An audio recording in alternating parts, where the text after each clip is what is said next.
자, 오늘은 요한 1서, 요한 2서, 요한 3서 읽도록 하겠습니다. 오늘 그 유인물 보겠습니다. 자, 요한의 그 1, 2, 3서는 우리가 전체를 좀 이해할 때 이 성경에 대해서 별명이 있는데요. 첫 번째는 사랑의 편지고, 요한서신은 사랑을 굉장히 많이 얘기를 해요. 그래서 사랑의 편지고요. 두 번째로는 그 변증서예요, 변증서. 그 당시에 이단이 굉장히 심했거든요. 그래서 이단으로부터 교회를 지키기 위해서 말하는 부분, 이런 부분, 진리에 관한 변증이 되겠습니다. 그러면은 그 사랑은 왜 얘기를 하냐면, 이제 분열하고 서로 다투고 하는 이런 게 있었기 때문에 사랑을 얘기하는데, 이 얘기도 사실은 이단들이 들어와서 잘못된 얘기를 했기 때문에 분열이 생기게 되고 또 여러 가지 교회에 갈등이 일어나게 되고 그랬습니다. 네, 그러면은 성경에서 말하는 메시지는 뭐냐면 예수가 곧 하나님이다. 예수는 곧 하나님이다. 그래서 성육신에 관해서 인간으로 오신 예수 그리스도, 그분은 하나님의 아들이다. 그분은 곧 하나님이다는 얘기인데요. 진리단 말입니다, 그게. 두 번째로는 믿음으로 인해서 구원받는다. 하나님의 아들 예수 그리스도를 믿음으로 인해서 구원받는다. 그 얘기고요. 그러니까 믿음으로 구원받고 나면 사랑을 실천한다. 믿음이라고 하는 것은 행동으로 뭔가 나타나게 되는데 그것은 바로 사랑의 실천이다. 이 얘기죠. 그 사랑을 실천함으로 인해서 교회에 하나가 되고 연합이 되고 화평이 된다. 이런 얘기입니다. 그럼 이 얘기를 왜 하느냐면 그 당시에 그 교회를 어지럽히는 그 대표적인 이단 중에는 영지주의인데, 자, 이 영지주의자들이 교회 안에 들어왔어요. 그러니까 그 사람들은 어떻게 가르치는가 하면 예수가 하나님의 아들로 이 땅에 오셨다. 우리 성육신이라 하죠. 인간으로 오신 하나님이다. 이렇게 얘기를 하는데 영지주의자들은 말하기를 예수가 오긴 왔다. 그리고 우리가 예수를 보긴 봤다. 근데 그 예수는 인간이 아니라 인간인 것처럼 본 거다. 가현이라고 하죠. 가현. 그러니까 인간으로 보였지만은 사실은 인간이 아니다. 이런 얘기입니다. 그래서 성육신을 부인을 했습니다. 그러니까 예수가 와서 이렇게 뭔가 다 했는데 그거는 인간으로 우리가 봤지만은 사실은 인간인 것처럼 보인 것이지 인간이 아니다. 그래서 성육신을 부인했어요. 인간으로 오신 하나님을 부인했어요. 네, 그리고 나서 구원은 어떻게 받느냐라고 할 때 구원은 신령한 영적 지식이 있는데 그 신령한 영적 지식이 있다. 그러니까 이 세상과 보이지 않는 세상, 우리 인간과 하나님을 연결하는 그런 신령한 영적 세계의 지식이 있는데 그 영적 지식을 알므로 인해서 구원을 받는다. 그렇게 얘기를 하고요. 그러니까 이 사람들은 예수를 믿고 나면 모든 죄를 용서받기 때문에 아무런 행동을 하더라도 다 용서받고 다 자유하다. 그렇게 행동을 했어요. 그러니까는 이제 그 논점의 차이가 굉장히 다르죠. 인간으로 오신 예수 그리스도, 그분은 하나님의 아들이고 그분이 십자가에서 피 흘려 죽으신 것을 믿으면 구원받고 믿고 나면 행위가 따르게 되는데 가장 두드러진 행위가 사랑이다. 이렇게. 영지주의자들은 하나님의 아들이 오긴 왔는데 예수는 인간인 것처럼 보였지만 사실상 인간이 아니다. 가현이다. 가현. 인간인 것처럼 보였지만 인간이 아니었다. 그 신성은 가졌지만은 인성은 없었다는 얘기죠. 그러고 나서 영적인 지식을 가지고 구원받는다. 그 영적 지식이라고 하는 것은 너무 고상하기 때문에 예수 믿고 나서 우리가 모든 죄를 용서받으면 우리는 구애받지 않고 무슨 일을 하더라도 다 자유하고 옳다. 그러니까 도덕 폐기론자 이런 거는 구애받을 게 없다. 우리를 죄인이라고 할 수 있는 것은 아무것도 없다. 이제 이런 식의 행동을 하게 된 거예요. 자, 이러한 그 영지주의자들이 교회에서 굉장히 활동을 많이 해가지고 교회가 분열이 되고 교회가 굉장히 진리에서 벗어나는 상황에서 지금 요한은 이 편지를 쓰고 있다는 얘기입니다. 자, 그러면 지금까지 한 얘기들이 이 성경에 어떻게 구체적으로 표현되어 있는가, 그런 것들을 보겠습니다. 자, 1장으로 가서요. 1장 1절과 2절입니다. 다 같이 시작. 태초부터 있는 생명의 말씀에 관하여는 우리가 들은 바요 눈으로 본 바요 자세히 보고 우리의 손으로 만진 바라. 이 생명이 나타내신 바 된지라. 이 영원한 생명을 우리가 보았고 증언하여 너희에게 전하노니 이는 아버지와 함께 계시다가 우리에게 나타내신 바 된 이시니라. 자, 예수님을 소개하는데 예수님은 생명의 말씀이라. 예수님을 다르게 표현할 때 생명의 말씀인데, 자, 예수님의 생명 말씀이신 예수님은 언제부터 있었냐? 태초부터 있었다. 아버지와 함께 있었다. 성부 하나님과 함께 있었다. 태초부터. 그래서 여기서 말하는 태초는 창세기 1장 1절에 태초에라고 하는 태초보다도 더 앞선 거예요. 그러니까 창세기 1장 1절에서는 하나님이 천지를 창조하시는 그때가 태초예요. 시작이라는 때입니다. 근데 여기서 말하는 태초는 이 세상이 보이기 이전에 영원한 시간 속에 있는 하나님, 아버지와 함께 있던 그 태초. 그때 아버지와 함께, 하나님 아버지와 함께 누가 있었는가 하면 하나님의 아들이 있었다.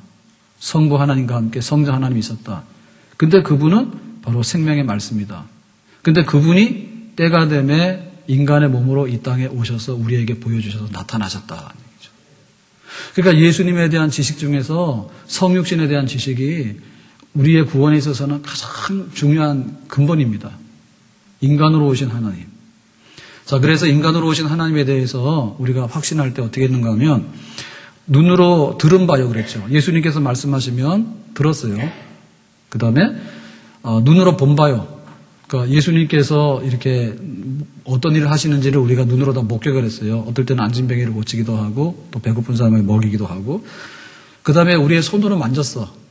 그래서 그 제자들과 함께 3년 반을 함께 지내시고 또 그 가난한 사람, 불쌍한 사람 그래가지고 예수님 손도 잡고 이렇게 하는 그런 일을 하셨죠. 그죠?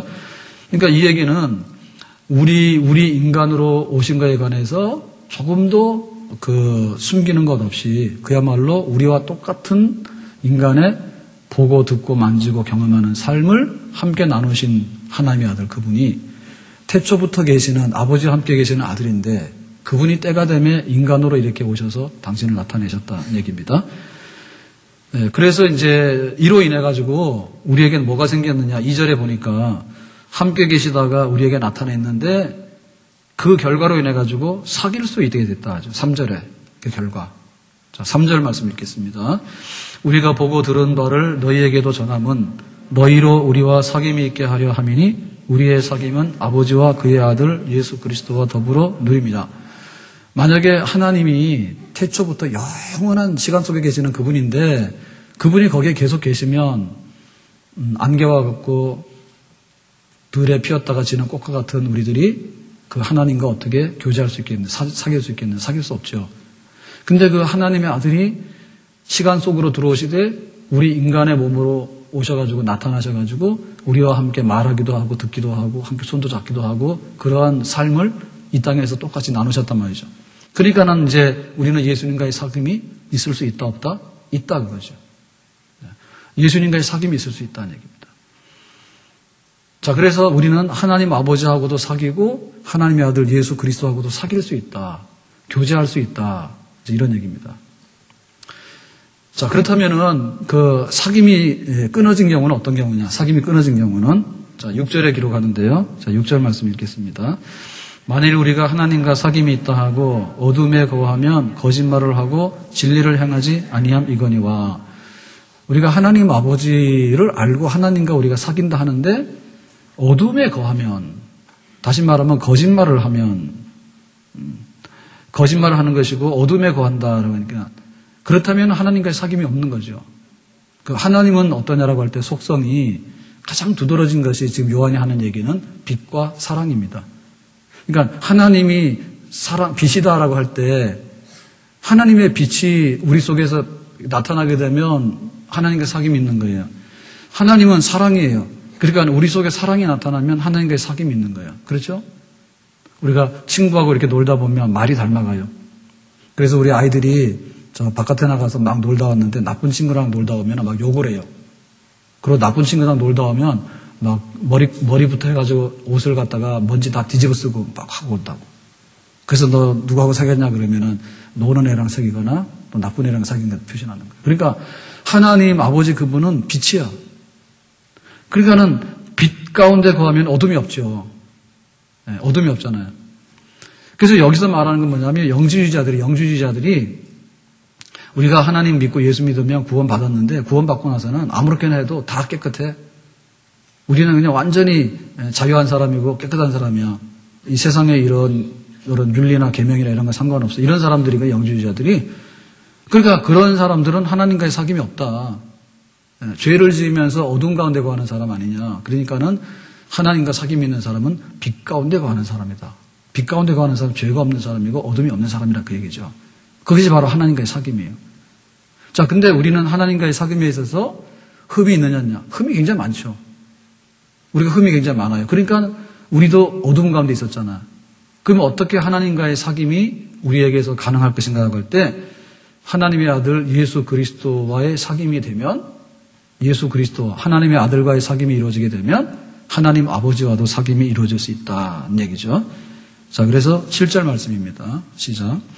그가 빛 가운데 계신 것 같이 우리도 빛 가운데 거하면 우리가 서로 사귐이 있고 그 아들 예수의 피가 우리를 모든 죄에서 깨끗하게 하실 것이요. 그러니까는 하나님이 빛이기 때문에 우리도 빛 가운데 거하고 어둠에 속하는 죄를 범하지 않는 것이 된다면 하나님과 사귐이 있는 것인데 우리가 하나님과 사귀려고 하면 부득불 우리는 굉장히 죄가 많고 허물이 많아요. 그러니까 사귐이 있을 수가 없어요, 우리도. 그렇기 때문에 아들 예수의 피가 우리의 모든 죄에서 깨끗하게 함으로 인해 가지고 빛 가운데 거하시는 하나님과 교제를 할 수 있게 되는 것입니다. 아멘? 자, 밑에 9절 보겠습니다. 시작.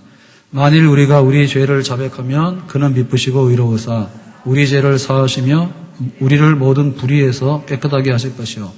그러니까 우리가 예수 믿기 전에는 완전히 죄 가운데 풍덩 빠졌어요. 그래서 예수 믿고 나면 예수님 피로 깨끗하게 씻어가지고 건져냈어.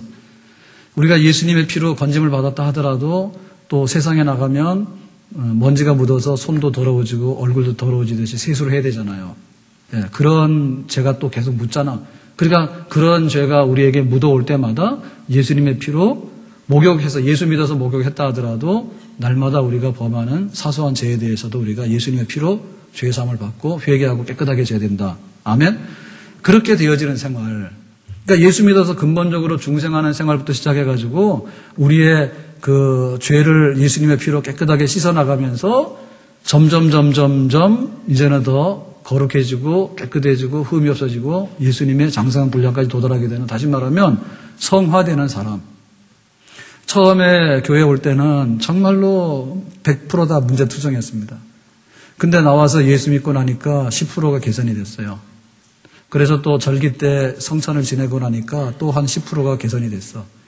그리고 또 교회에서 훈련을 많이 받아서 또 성경 공부도 하고 또 셀에 가서 모임도 하고 또 직분도 받고 또 봉사도 하고 이러다 보니까 점점 변해져 가는 거예요.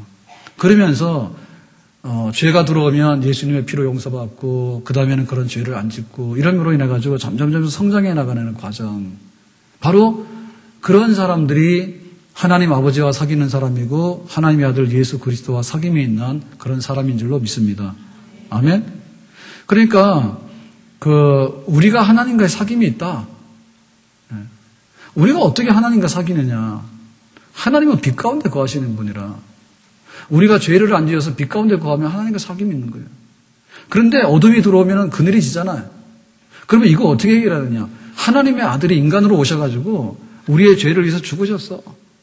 그리고 예수님의 그 피는 우리를 거듭나게 할 뿐만 아니라 우리가 날마다 짓는 죄에 대해서도 회개하기만 하면 깨끗하게 씻어가지고 우리를 흠없이 만들기 때문에 빛 가운데 거하는 자녀로서 우리를 세우는 것이 바로 예수님의 피인 줄로 믿습니다. 그러니까 우리가 하나님 아버지와 하나님의 아들 예수 그리스도와 함께 사귐이 있는 백성이 된 것이죠. 아멘? 그러니까 영주주의자들은 말하기를 예수님이 인간으로 온 것에 대해서 인정할 수 없다라고 하기 때문에 예수님이 인간으로 온 것을 인정할 수 없고 그거는 인간으로 보인 것이지 실제 인간이 아니라 하기 때문에 예수님께서 우리를 위해서 피 흘리셨다는 것도 가현이지 하나의 눈으로 보는 현상이지 사실이 아니다 그 얘기 아닙니까? 그러니까 결국에 영주주의자들의 얘기로 하면은 우리는 하나님과 사귐이 단절되는 거예요. 하나님과 사귐 단절되는 거예요. 그들 말로 하면. 그리고 그 사람들은 죄를 용서받고 나면은 언제라도 무슨 짓을 하더라도 우리를 정죄할 수 있는 것은 없다라고 도덕 폐기를 말하기 때문에 점점 믿고 나서도 죄가 개선이 안 되고 그냥 죄를 막 짓고 다니거든요. 그러니까는 어둠이죠, 어둠.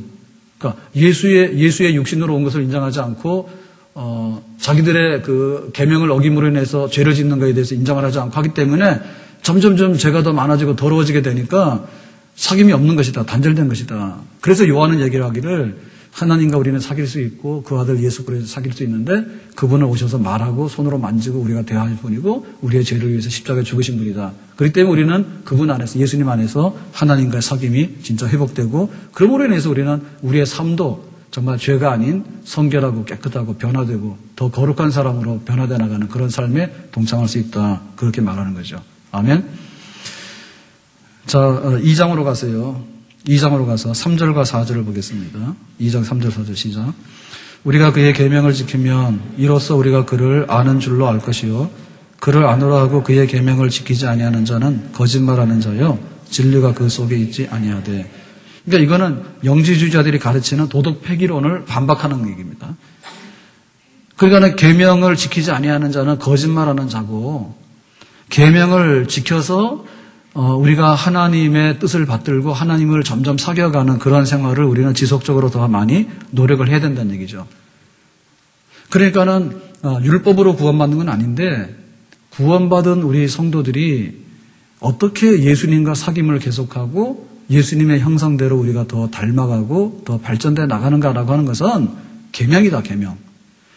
주님께서 우리에게 말씀하신 계명을 잘 이행하고 실천에 옮기게 될 때 우리는 점점 더 거룩해지고 단계가 높아지는 하나님의 사람으로 서가게 되는 줄로 믿습니다.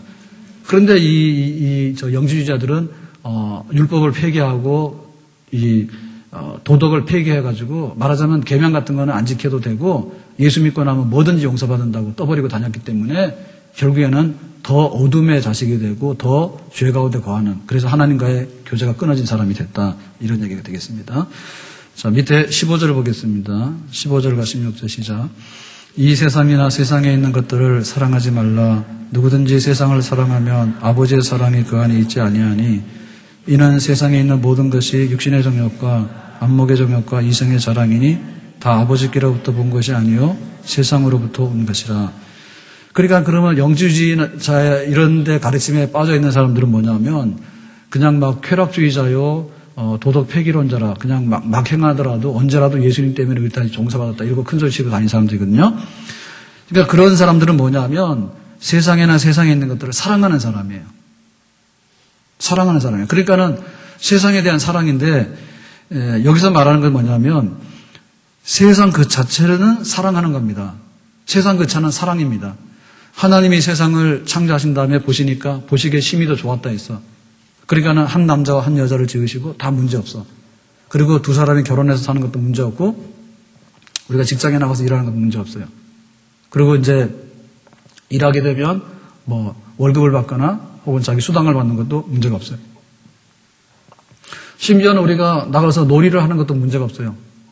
사람은 일만 하는 게 아니라 놀 줄도 알아야 돼. 그래서 뭐 산책을 하거나 혹은 또 뭐 영화를 보거나 아니면 자기가 뭐 연극을 하거나 뭐 악기를 연주하거나 다 사랑스러운 거예요. 문제가 없어요. 왜냐하면 하나님이 세상을 이처럼 사랑하셨기 때문에 이 세상에는 하나님의 사랑이 가득하고 우리가 정상적으로 쓰기만 하면 서로 간에 사랑을 주고받는 그런 아름다운 세상이에요. 근데 문제는 뭐냐면 이 세상에나 세상에 있는 것들을 사랑하지 말라는 얘기는 이게 하나님 앞에 죄를 지어가지고 타락한 세상에는 거기에 죄가 끼어 있다는 얘기죠. 그러니까는 죄가 끼어 있는 문제를 마구잡이로 사랑하면 죄 가운데 쓸려 들어간다는 얘기죠. 그러니까 우리가 세상을 사랑하더라도 계명대로 사랑해야 되는 거고 그 하나님께서 원하시는 방식대로 사랑해야 되는 거예요. 여섯 동안에 힘써 일하는 거는 세상을 사랑하는 방식이에요. 주일날 일하러 나가는 거는 사랑하면 안 되는 거예요. 내가 약속한 대로 한 달 일을 해서 월급을 100만 원 받았어요. 그거는 괜찮은 거예요. 그런데 약속을 100만 원 했는데 가가지고 50만 원어치를 도둑질했어요. 그러면 그건 잘못된 거예요. 요즘에 아이들은 보니까요, 초등학교, 중학교 아이들이 손 다 잡더라고.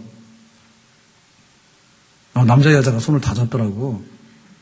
그래서 저는 길거리 다니면서 궁금한 게 굉장히 많잖아요. 그러면 쟤네들은 나중에 할 게 뭐가 있나?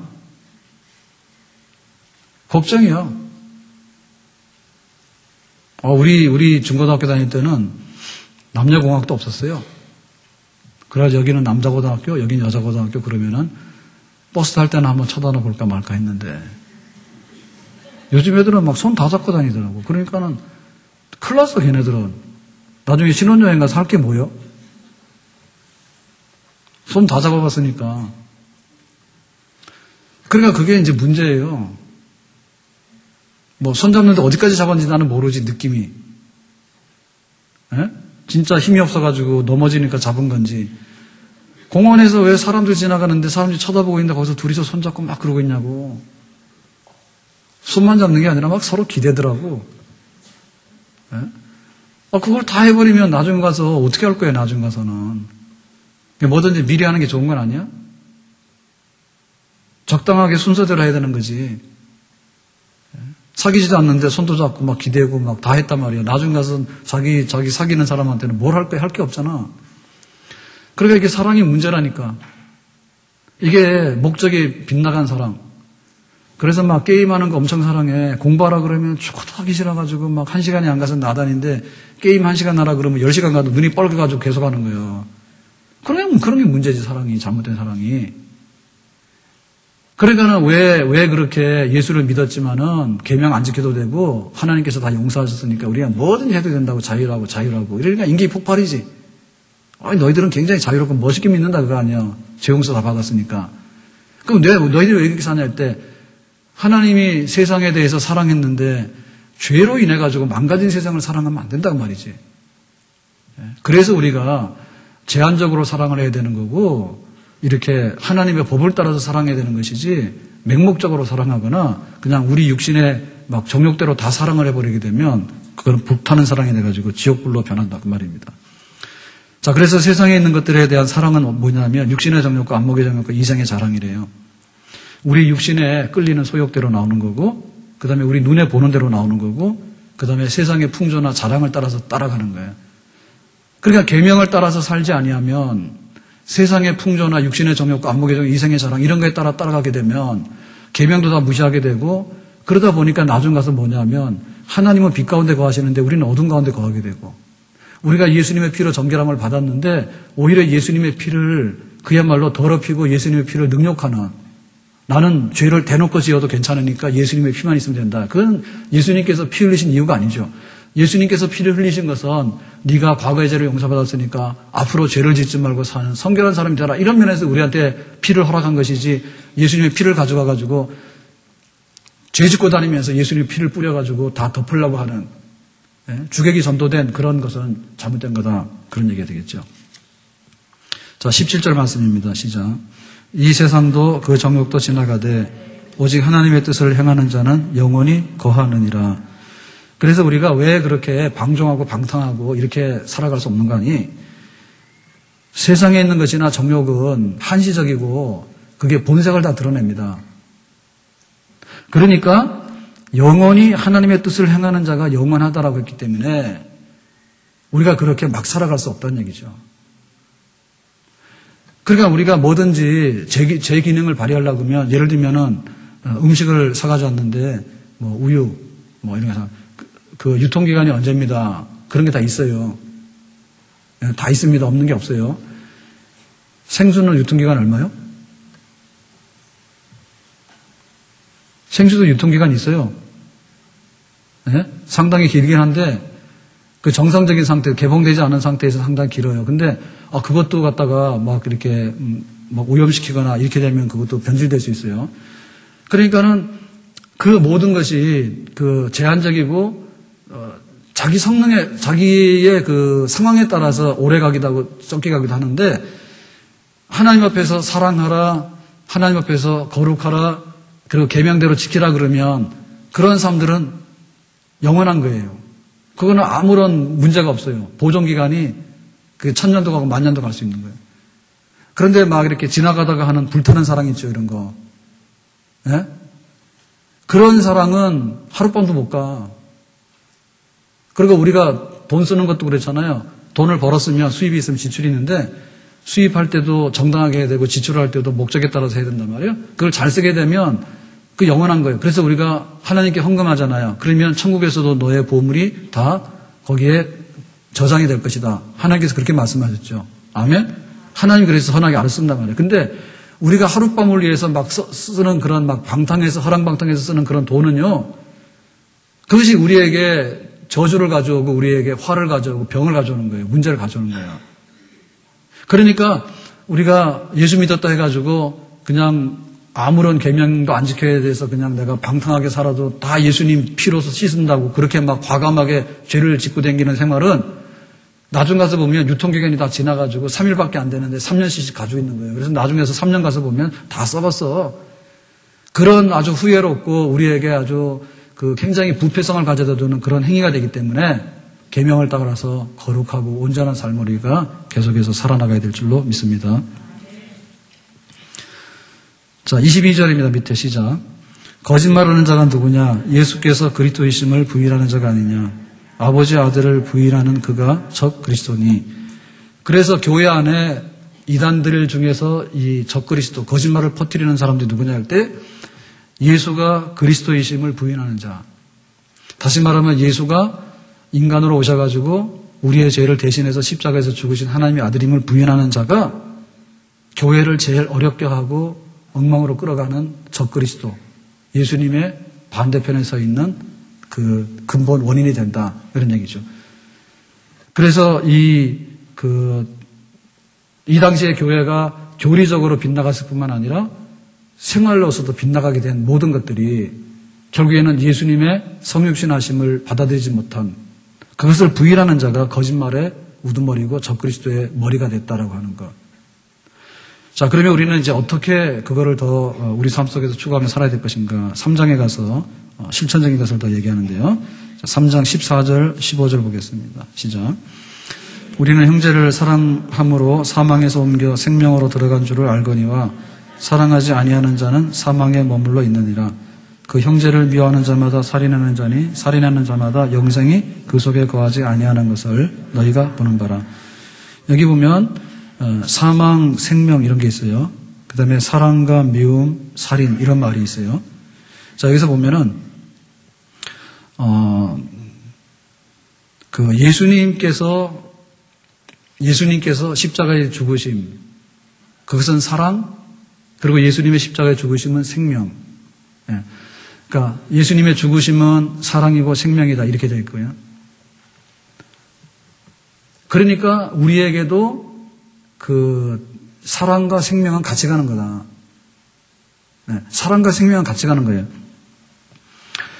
그러니까 예수님께서도 우리를 사랑하심으로 죽으셨는데 그러니까는 우리에게 생명이 온 거예요.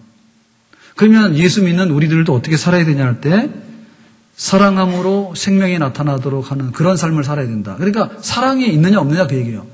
예수님이 우리에게 생명을 준 것은 사랑함으로 생명을 준 거예요. 사랑에는 생명이 나와. 미움에는 사망이 나와. 그러니까 우리 안에 형제를 사랑하면 나에게는 생명이 있고 내가 형제를 사랑함으로 인해 가지고 그 생명을 또 전해주는 역할을 하지만은 내 속에 미움이 있고 내 속에 미움이 있으면은 살인하는 자요 그 속에는 생명이 없다. 그러니까 우리 생활에 어떻게 예수 믿고 나서 그 거룩하게 변화되어 나가는 그런 삶을 살까라고 할 때 예수님의 사랑과 생명이 우리에게 사랑과 생명이다. 우리 속에 사랑이 없으면 생명이 없고 생명이 없으면 우리 속에 예수님이 없다. 사랑하느냐 이거죠. 자, 우리에게 있어서 가장 중요한 비밀은 뭐죠? 하나님 아버지와 교제하는 것이고 하나님의 아들 예수 그리스도와 교제하는 것이죠. 그래서 하나님을 안다고 하는 것이 영생이잖아요. 그죠? 그런데 지금 이단들이 퍼뜨리는 그 얘기는 결국에 돌아보니까 빛 가운데 거하시는 하나님인데 이렇게 계명을 어기고 죄를 막 짓고 다니는 생활을 보니까 하나님 아버지의 교제를 끊어버리는 생활이고요. 이단들이. 그 다음에 예수님의 십자가의 피를 믿는 것 같지만은 실제적으로 그걸 믿고 나서 계명을 지킴으로 예수님의 피를 거룩하게 보존해야 되는데 그렇게 계명을 어기면서 막 돌아다니는 생활을 보니까 결국에 이 사람들 얘기는 아버지와의 교제도 단절하는 자요, 아들과의 교제도 단절하는 자요, 아버지와 아들과 교제가 단절됐다는 얘기는 죽음이고 영벌이란 얘기입니다. 그러니까 하나님의 속성은 뭐냐면 빛이고 사랑이에요. 빛과 사랑인데 우리 속에 어둠이 있으면 예수 피로서 회개하고 새로워지게 되는 그게 있어야 되는 것이고 우리 속에 사랑이 없고 미움이 있으면은 살인이 있으면은 죽음이 있으면은 우리가 사랑함으로 인해 가지고 우리의 그 구원을 사랑함으로 인해서 보여주고 나타내야 된다 그 말이죠. 근데 그들은 그렇게 안 했어요. 뭘 자랑했는가 하면 주로 우리에게는 영적인 비밀이 있는데 그 보이지 않는 하나님에게 갈 수 있는 신비로운 통로가 있다. 그런 영적인 지식이 있는데 그 영적 지식을 알게 되면 이런 거 아무것도 안 해도 된다. 영적 지식을 알게 되면은 우리는 너희보다도 훨씬 더 우월한 사람이기 때문에 우리는 잘난 사람이고 너희들은 영적 지식이 없는 아주 이렇게 천하고 모자라는 사람이고 구원이 없는 사람이다. 그러니까 그 사람들에게 있어서는 신비로운 영적 지식이 모든 것의 생명이었어요. 근데 예수님께서는 인간으로 오신 게 생명이고 예수님께서는 십자가에 죽은 게 생명이야. 그러니까 예수님의 십자가에 죽음은 사랑이에요. 그러니까 인간으로 오심과 십자가에 죽으심과 사랑 그것이 우리에게 생명을 가져왔다. 근데 인간으로 오신 예수를 부인하게 된 것은 결국에는 영적 지식으로 구원받는다는 얘기인데 영적 지식으로 구원받는 얘기는 우월감은 있었죠. 그리고 우리는 굉장히 신비로운 사람이 너희들은 하등한 사람이라고 하는 그런 특권의식은 가지고 있었지만은 결국에는 계명도 안 지키고 사랑도 안 하고 여기 어려운 사람이 있으면 너나 어려워라 이렇게 그냥 방치해버리거나 그냥 외면해버리고 그런 일을 했다고 말이죠. 그래서 왜 예수님이 육신으로 오신 것을 그토록 그들은 부정했느냐. 그거는 그 당시의 철학이에요, 철학. 그 당시의 영향이에요. 우리는 지금 하루를 살아가면서 커피를 안 마시면 안 되는 줄 알고 살아가요. 우리 한국 사람들이 커피를 무척 좋아하잖아요. 그러니까 옛날 어르신들이 나와서 보면은 굉장히 놀랄 거예요. 우리 때는 밥 먹고 나서 숭늉을 안 마시면 못 살았는데 너희들은 커피를 안 먹으면 못 사는구나. 그게 바로 문화예요, 문화. 그게 지금 세상의 철학이에요, 철학. 적어도 커피 한 잔 마셔야지 인간이다 이렇게 생각하는 게 있잖아요. 왜 그러면 그 사람들에게는 그 인간으로 오신 예수가 그토록 부정하고 싶은 거였냐면 헬라 철학에서 말하기를 눈에 보이는 것은 하급이고 눈에 안 보이는 것은 상급이다 이렇게 한 거죠. 그러니까 저쪽에 있는 이데아 세계, 눈에 안 보이는 이데아 세계는 진짜 우월하고 영원한 세계고 눈에 보이는 이 세상 우리가 밟고 다니고 밥 먹고 화장실 가야 되고 또 쌀 사오기 위해서 가서 일해야 되고 이런 세상 굉장히 하급한데 이건 저주받은 세상이다. 그런 생각이 있었거든요. 그러니까 하나님께서 우리를 구원할 때 그 영적인 지식으로서 보이지 않는 하나님께로 갈 수 있는 그거를 우리에게 알려주고 그걸 통해 구원받지 어떻게 하나님의 아들이 눈에 보이는 인간으로 나타날 수 있느냐. 눈에 보이는 인간이라고 하는 것은 그야말로 감옥살이 하는 인간이다. 이렇게 봤단 말이에요. 그러니까 철학자들의 그 당시 헬라 사람들의 관념으로 볼 때 눈에 보이는 것은 하급한데 눈에 보이는 인간은 영혼이 벌받아가지고 들어와 있는 감옥 생활이 바로 인간이라 했거든. 육체를 가진 인간은 굉장히 고달프고 육체를 가진 인간은 비참하고 육체를 가진 인간은 참 불쌍하다 이렇게 봤단 말이에요. 그러니까는 하나님의 아들이 인간으로 왔다는 얘기는 우리는 받아들일 수 없다. 인간인 것처럼 왔지만은 가현이지. 그게 진짜 인간 아니었다는 얘기지. 그게 굉장히 철학적이죠. 그래서 우리는 그걸 반대하는 거거든요. 인간으로 오신 예수야말로 생명이고 우리를 살리기 위해서 십자가에서 죽으신 것은 사랑이었다. 그러면 우리에게 뭐가 나타나야 되냐면 우리는 영적 지식을 가져 있다. 우리는 하나님을 안다 해가지고 굉장히 거룩한 척하고 굉장히 잘난 척하고 세상 사람들 무시하고 거드름 피고 그런 게 아니라 우리가 진짜 하나님을 아는 사람이라면 사랑하고 우리의 행실로서 계명을 지킴으로 해가지고 어떻게 다른 사람들하고는 다르게 구별된 사람인가를 보여주는 거. 그게 바로 우리 하나님의 사람이고 하나님을 믿는 진짜 그리스도인의 모습인 줄로 믿습니다. 자, 16절을 가서 보겠습니다. 16절 시작. 그가 우리를 위하여 목숨을 버리셨으니 우리가 이로써 사랑을 알고 우리도 형제들을 위하여 목숨을 버리는 것이 마땅하니라. 그러니까는 그 십자가에서 목숨을 버려서 우리를 사랑한 그 사랑의 모델을 가지고 우리도 목숨을 버리면서까지 이웃을 사랑하고 하나님을 사랑하는데 우리의 모든 삶을 쏟아부어야 된다. 그게 정상적인 그리스도인의 삶이다. 아멘. 그래서 우리가 여기 교회 안에 가짜들 들어있는 걸 볼 때요, 가짜들은요 행위가 없어요. 그리고 가짜들은 그거를 둘러댈 때 뭐라고 얘기하는가 하면, 둘러댈 때 어떻게 둘러대는가 하면, 우리는 거룩하고 우리는 굉장히 특별한 뭔가 있기 때문에, 우리는 거룩하고 특별한 뭐가 있기 때문에 너희 시시한 사람들하고는 다르다. 그러니까 우리는 굉장히 슈퍼 크리스찬이다. 그런데 굉장히 뭔가 비밀을 가지고 있고 어떤 영적인 세계를 가지고 있는 사람이다. 그렇게 얘기를 해요. 그런데 실제적으로 보면 계명도 하나도 안 지키고 굉장히 세상의 정욕과 쾌락을 사랑하는 사람이라, 그러고는 둘러대기를 다 용서받으니까 우리는 깨끗한 사람이다. 이러고 둘러대는 사람이다. 그게 바로 가짜라는 얘기죠. 자, 그래서 우리에게 어떤 것이 필요하냐. 예수님의 십자가는 사랑이고 예수님의 죽음은 우리에게 생명이다. 그러니까 그대로 우리가 실천하면 된다는 얘기인데, 자, 예를 들면 17절에 말합니다. 17절 시작.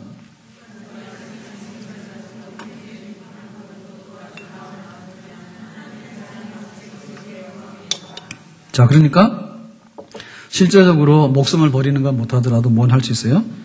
궁핍해서 오늘 양식이 떨어져서 배고파요라고 하는, 그야말로 그 생활의 최소한이 채워지지 않는 형제가 있을 때 어떻게 된다고?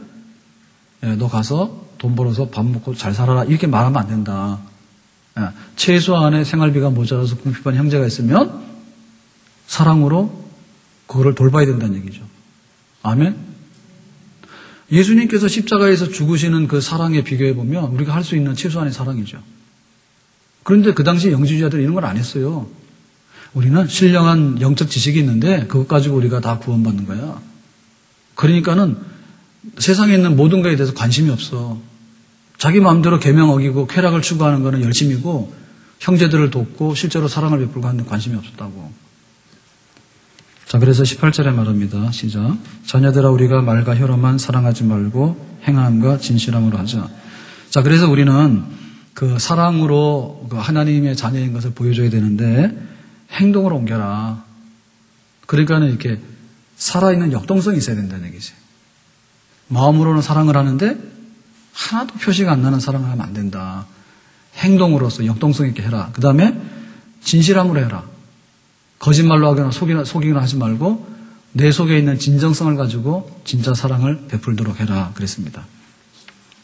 4장으로 가서 보겠습니다. 4장 7절과 10절, 11절 다 같이 보겠습니다.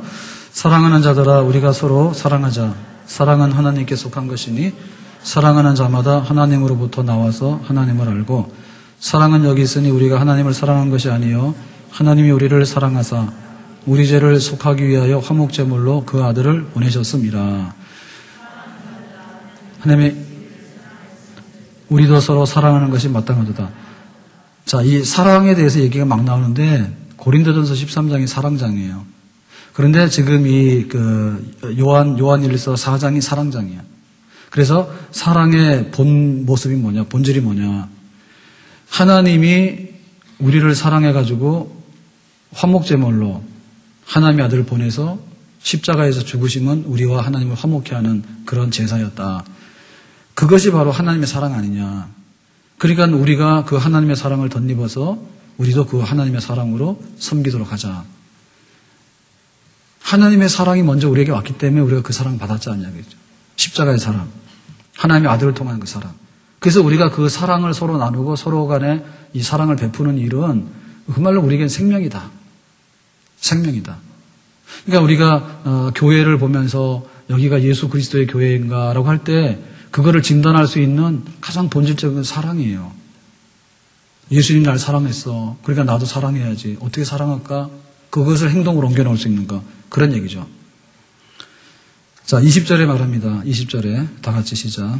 누구든지 하나님을 사랑하노라 하고 그 형제를 미워하면 이는 거짓말하는 자니 보는 바 형제를 사랑하지 아니하는 자는 보지 못하는 바 하나님을 사랑할 수 없습니다. 자, 그래서 형제들 사랑이 표현되지 않는 그거. 네가 배가 고프든지 네가 아프든지 네가 외롭든지 나랑 무슨 상관이냐. 네가 알아서 해라. 그 대신에 내가 하고 싶은 거는 세상 사랑, 육신의 정욕, 안목의 병 이런 걸 사랑해가지고 죄를 펑펑 짓고 그 다음에 예수님의 이름으로 나는 다 용서받았다고 떠들고 다니고 그렇게 해가지고 사랑이 없다면 거짓말하는 자요. 거기에는 하나님이 계시지 않는 거다. 이렇게 얘기를 하는 거죠.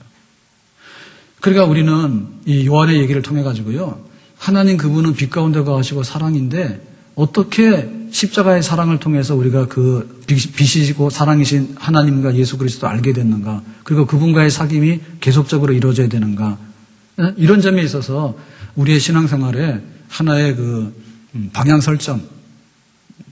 내가 사랑하는 것이 신앙생활이라는 거하고 방향 설정. 그 다음에 내 신앙생활의 내용을 내가 더 이렇게 더 진실되고 더 신앙심이 깊어져야 되겠는데 그 신앙심이 깊어지는 것은 그야말로 그 사랑을 더 많이 하는 거다. 우리가 그렇게 보면 맞다는 얘기입니다. 그러니까 이 요한의 얘기가 지금 우리에게 하는 얘기예요.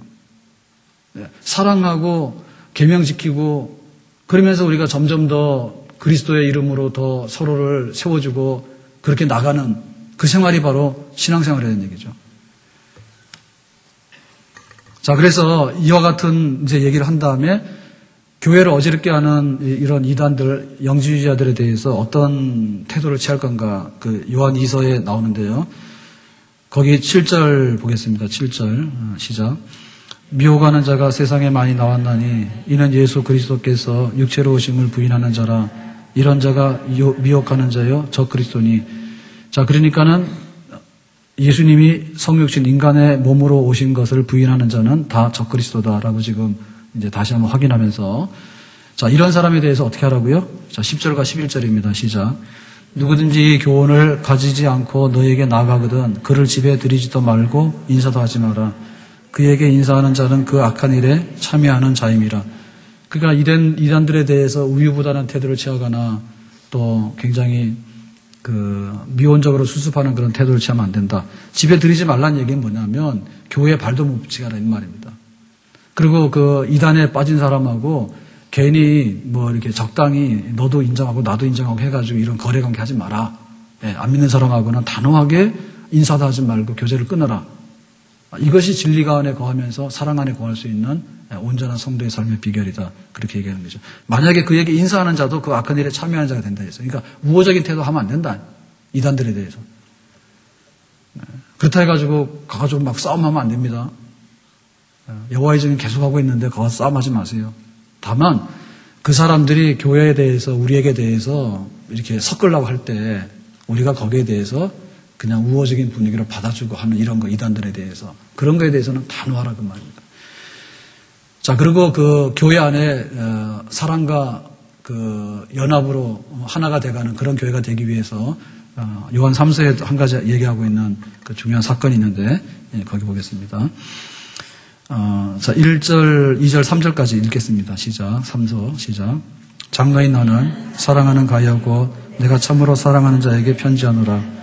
사랑하는 자여 내 영혼이 잘된 것 같이 내가 범사에 잘되고 강건하기를 내가 강건하라. 형제들이 와서 내게 있는 진리를 증언하되 내가 진리 안에서 행한다 하니 내가 심히 기뻐하노라. 여기 보면 요한 사도가 가이오에게 편지하는데 1절에 그랬어요. 편지할 때 이제 축복하잖아요. 인사말에 가이오를 사랑하는 자여 그랬어요. 내가 사랑한다 말이죠.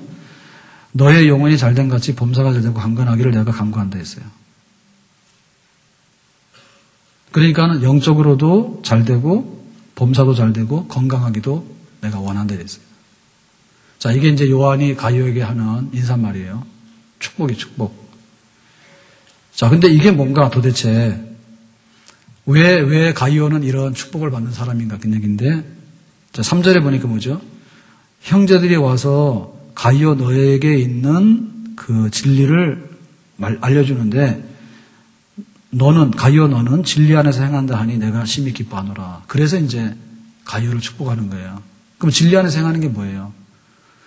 진리 안에서 행하는 것이 밑에 나오는 8절인데요. 8절 내용 보겠습니다. 시작. 그러므로 우리가 이 같은 자들을 영접하는 것이 마땅하니 이는 우리로 진리를 위하여 함께 일하는 자가 되게 하려 함이라.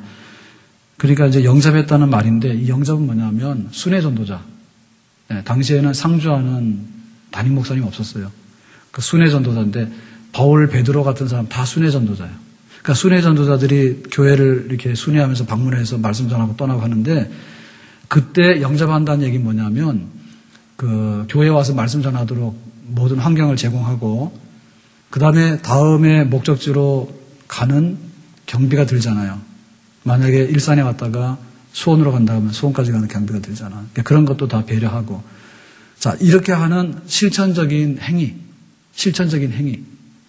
그런 행위를 누가 했느냐면 가이오가 한 거예요. 그러니까는 이 가이오가 했던 그 행동이 결국에는 사랑하는 행동이야. 교회를 사랑하고 성도들을 사랑하는 방식이야. 그런 걸 하는 거죠. 그런 걸 하는 거지.